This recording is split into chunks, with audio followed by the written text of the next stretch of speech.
తల్లికి వందనం అనే పథకానికి టీడీపీ ప్రభుత్వం మొండి చేయి చూపిస్తుందనే వార్త బాగా ఈ మధ్య కాలంలో వైరల్గా అవుతుంది. అసలు ఎందుకు అనే విషయం పైన ఒక చిన్న విశ్లేషణగా మాట్లాడుకుందాం. అసలు తల్లికి వందనం అనే పథకం ఎక్కడి నుంచి వచ్చిందయ్యా అంటే, గత ప్రభుత్వం వైఎస్ఆర్సీపీ ప్రభుత్వం ఏదైతే గతంలో ప్రవేశపెట్టిన అమ్మఒడి అనే పథకం ఉందో ఆ పథకమే ఇప్పుడు తల్లికి వందనంగా చలామణి కాబోతుంది. అయితే ఒక విధంగా చెప్పాలి అంటే ఈ తల్లికి వందనం అనే పథకం ప్రజలకు అందించడం అనేది ఒక పెద్ద టాస్కే. ఎందుకయ్యా అట్లా అంటున్నామంటే, అందాక ఒక లెక్క చెప్పుకుందాం. నాకు వచ్చిన సమాచారం ప్రకారం 10,000 నుంచి 15,000 కోట్ల మధ్యలో ఈ పథకానికి బడ్జెట్ కావాలి. నువ్వు ఎలా చెప్పేస్తున్నావు 10,000 నుంచి 15,000 కోట్లు కావాలి, నువ్వు ఎలా చెప్తావయ్యా అంటే, ఇప్పుడు మనం గత ప్రభుత్వం దగ్గరికి వెళ్దాం. గతంలో వైఎస్ఆర్సీపీ ప్రభుత్వం అధికారంలో ఉన్నప్పుడు అమ్మఒడి అనే పథకాన్ని ఇంట్లో ఒకరికి మాత్రమే ఇచ్చేవాళ్ళు. ఒకరికి మాత్రం ఇచ్చిన అమ్మఒడి పథకానికి సంవత్సరానికి 6,500 400 కోట్ల ఆ బడ్జెట్లో రిలీజ్ చేసేవాళ్ళు. ఇప్పుడు ఈ ప్రభుత్వం దగ్గరికి వద్దాం.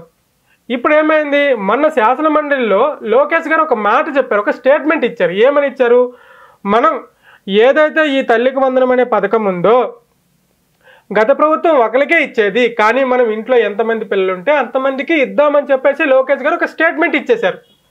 అయితే దీని ప్రకారం ఏంటి, గత ప్రభుత్వంలో ఒక పర్సన్ ఉంటే 6,000 కోట్లు బడ్జెట్ రిలీజ్ చేస్తే ఇప్పుడు మినిమంగా 2 పిల్లలు ఉంటున్నారు కదా ఇంట్లో. ఒక్కొక్క ఇంట్లో 3 కూడా ఉంటారు. 3 అనేది రేరు, అది పక్కన పెట్టండి. కానీ 2 పిల్లలు అయితే పక్క. అప్పుడు ఏమవుతుంది, ఈ బడ్జెట్ డబుల్ అవుతుంది. సో అప్పుడు ఏమవుతుంది, 12,000 కోట్లు అవుతుంది కదా. సో నేను ఆ విధంగా లెక్క చెప్పాను అంతే. గత ప్రభుత్వం 5 సంవత్సరాలు అధికారంలో ఉన్నప్పుడు 4 సంవత్సరాలు మాత్రమే ఈ అమ్మఒడి పథకాన్ని కొనసాగించింది. అయితే అదే తరహాలో టీడీపీ ప్రభుత్వం కూడా, అంటే ఉమ్మడి ప్రభుత్వం కూడా ఈ 4 సంవత్సరాలే కొనసాగిద్దామని చెప్పేసి లోకేష్ గారు, అంటే నెక్స్ట్ ఇయర్ నుంచి దీన్ని మనం కొనసాగిద్దామని చెప్పేసి శాసనమండలిలో ఒక మాట చెప్పడం జరిగింది. ఏదైతే లోకేష్ గారు శాసనమండలిలో స్టేట్మెంట్ ఇచ్చారో ఆ స్టేట్మెంటే సాగు బతుకుల్లో ఉన్న వైఎస్ఆర్సీపీ ప్రభుత్వానికి ఒక ఆయువుపుట్లా మారింది. ఎందుకు ఆయువుపుట్లా మారింది అయ్యా అంటే, ఏ ప్రభుత్వమైనా ఏ ప్రభుత్వ విధానాలైనా అది ప్రజలకి క్లియర్గా చెప్పాలి. ఏంటి క్లియర్గా చెప్పాల్సిన అంశం ఏముంది అంటే, ఇప్పుడు మన రాష్ట్ర ప్రభుత్వం లోటు బడ్జెట్లో ఉంది. లోటు బడ్జెట్లో ఉందని నువ్వు ఎలా చెప్తావయ్యా అంటే, ఇప్పుడు జరుగుతున్న శాసనసభలో బడ్జెట్ ప్రవేశపెట్టాలి. ఇప్పుడు బడ్జెట్ లెక్కలు చెప్పాలి జనరల్గా చూసుకుంటే. కానీ కొద్ది రోజుల కిందట చంద్రబాబు నాయుడు గారు ఏం చెప్పారు, మనం ఇప్పుడు ప్రజెంట్ లోటు బడ్జెట్లో ఉన్నాము, ప్రజెంట్ ఎన్ని నిల్వలు ఉన్నాయో తెలియదు, ఎంత ఖజానా ఉందో తెలియదు, ఏ సంస్థలపైన ఏ గవర్నమెంట్ సంస్థలపైన ఎంతెంత అప్పు తెచ్చారో క్లారిటీ లేదు, ఏ శాఖలకు ఎంతెంత నిధులు ఉన్నాయో కూడా ప్రభుత్వానికి ఒక క్లారిటీ లేదు. ఎందుకంటే తక్కువ కాలం అయింది కదా, 45-50 డేస్ అంతా అవుతుంది ప్రభుత్వంలో అధికారంలోకి వచ్చి. అప్పుడే ఇదన్నిటి మీద క్లారిటీ రాలేదు మాకు ఇంకా. ఎందుకంటే గత ప్రభుత్వంలో చాలా చాలా చాలా చాలా అధికార దుర్వినియోగం జరిగింది. ఇట్లా డబ్బులు కూడా చాలా దుర్వినియోగం, ప్రభుత్వ ధనాన్ని కూడా చాలా దుర్వినియోగం చేశారని చెప్పేసి ఒక అభియోగాలు ఉన్నాయి. కాబట్టి సో ఈ విధంగా డబ్బులు కొంచెం దుర్వినియోగం అయినా, ఎంత అప్పులు ఉన్నాయో తెలియదు, ఎంత ఆస్తులు ఉన్నాయో తెలియదు, ఏ బ్యాంకుల నుంచి ఎంతెంత అప్పులు తీసుకొచ్చారో తెలియదు, మన రాష్ట్ర ఖజానా ఎంత ఉందో కూడా మనకి ప్రజెంట్ క్లారిటీ లేదు. కాబట్టి అందుకే మేము ఇప్పుడు బడ్జెట్ లెక్కలు చెప్పట్లేదని చెప్పేసి చంద్రబాబు నాయుడు క్లియర్గా చెప్పారు.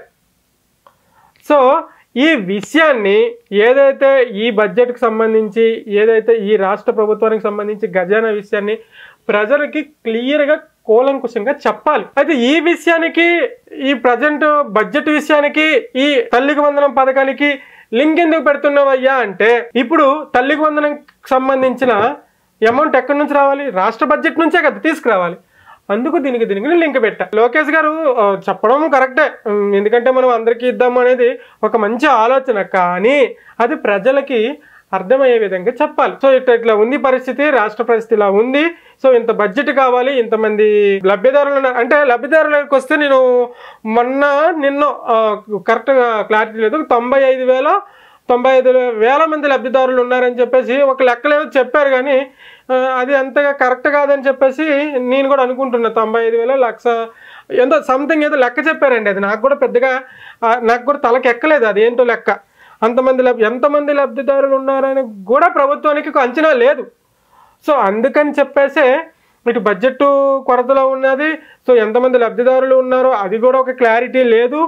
సో అందుకే ఇది తల్లికి వందనం అనే పథకాన్ని కొంచెం నానుస్తున్నారు. ఈ 1 yearలో సెట్ అయిపోతుంది. సెట్ అయిపోయి నెక్స్ట్ ఇయర్ నుంచి తల్లికి వందనం అనే కార్యక్రమాన్ని, తల్లికి వందనం అనే పథకాన్ని అందించడం జరుగుతుంది. అయితే రాష్ట్ర ప్రభుత్వం మరి పథకాలు ఏమి ఇవ్వట్లేదా అంటే ఇవ్వట్లేదని చెప్పడం చాలా తప్పు. ఇస్తుంది. మెయిన్ పథకాలను ఆల్రెడీ అమలు చేసేసింది. ఇప్పుడు అన్నదాత ఉంది, అన్నదాత సుఖీభవ పథకం ఉంది. ఆ పథకాన్ని ఇప్పుడు యాక్చువల్గా ఇవ్వాలంటే ఖరీఫ్ సీజన్లో ఇవ్వాలి పథకం. కానీ ఖరీఫ్ సీజన్లో బడ్జెట్ లేదు కాబట్టి రబీ సీజన్ అంటే అక్టోబర్లో ఇస్తుంది. సో ఇట్లా కొంచెం వెనక ముందు అవుతుంది. కానీ పథకాలన్నీ అయితే నెరవేర్చే ప్రయత్నంగానే ఉన్నాయి. సో చూడాలి. ఇది తల్లికి వందనం అనే పథకానికి సంబంధించిన విషయం. క్లారిటీ ఏంటంటే ఇస్తుంది, కాకపోతే సంవత్సరం అయితే టైం పడుతుంది. నెక్స్ట్ ఇయర్ నుంచి ఇది అమల్లోకి వస్తుంది. అంటే గత ప్రభుత్వంలో 4 సంవత్సరాలే పథకం ఇచ్చారు. అదే రీతిలో ఇప్పుడు అంటే ఆ ప్రభుత్వాన్ని అనుసరిస్తున్నారని కాదు, రాష్ట్ర ఇబ్బందులు కూడా దృష్టిలో పెట్టుకొని నెక్స్ట్ ఇయర్ నుంచి ఈ పథకాన్ని అమలుకి తీసుకొచ్చే అవకాశం అయితే ఉందని చెప్పేసి నా అంచనా. Thank you.